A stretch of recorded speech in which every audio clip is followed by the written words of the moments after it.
ಮುದ್ದೆ ಜೊತೆಗೆ ಟೇಸ್ಟಿಯಾಗಿರುವಂಥ ಒಂದು ಕಾಳು ಸಾರು ಮಾಡೋದು ನೋಡೋಣ. ಇದಕ್ಕೆ ನಾನಿಲ್ಲಿ ಒಂದು 1/4 ಕಪ್ ಆಗೋಷ್ಟು ತೊಗರಿಬೇಳೆ, ಒಂದು 1/4 ಕಪ್ ಆಗೋಷ್ಟು ಅಲಸಂದೆ ಕಾಳು, ಹೆಸರು ಕಾಳು ಒಂದು 1/4 ಕಪ್ ಆಗೋಷ್ಟು ಹಾಕೊಂಡು ಕ್ಲೀನಾಗಿ ವಾಶ್ ಮಾಡ್ಕೊಂಡು ಬಂದಿದ್ದೀನಿ.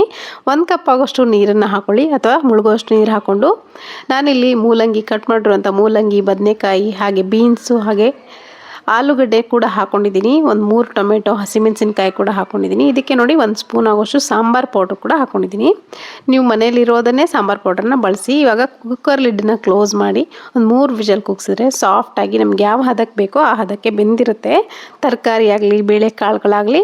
ಇದಕ್ಕೆ ನಾನಿಲ್ಲಿ ಸ್ವಲ್ಪ ಕೊತ್ತಂಬರಿ ಸೊಪ್ಪನ್ನು ಕಟ್ ಮಾಡಿಕೊಂಡು ಹಾಕ್ಕೊಳ್ತಾ ಇದ್ದೀನಿ. ಇವಾಗ ಒಗ್ಗರಣೆಗೆ ನಾನಿಲ್ಲಿ ಒಂದು ದೊಡ್ಡ ಪಾತ್ರೆ ಇಟ್ಕೊಂಡಿದ್ದೀನಿ. 1 ಸ್ಪೂನ್ ಆಗೋಷ್ಟು ತುಪ್ಪಕ್ಕೆ 1 ಗೆಡ್ಡೆ ಬೆಳ್ಳುಳ್ಳಿನ ಜಜ್ಜಿ ಹಾಕ್ಕೊಳ್ತಾ ಇದ್ದೀನಿ. ಸಾಸಿವೆ, ಜೀರಿಗೆ, ಕರಿಬೇವಿನ ಸೊಪ್ಪನ್ನು ಹಾಕ್ಕೊಂಡು ಚೆನ್ನಾಗಿ ಫ್ರೈ ಮಾಡ್ಕೋಬೇಕು. 1 ಒಣಮೆಣಸಿನ್ಕಾಯಿ ಕೂಡ ಹಾಕ್ಕೊಂಡಿದ್ದೀನಿ.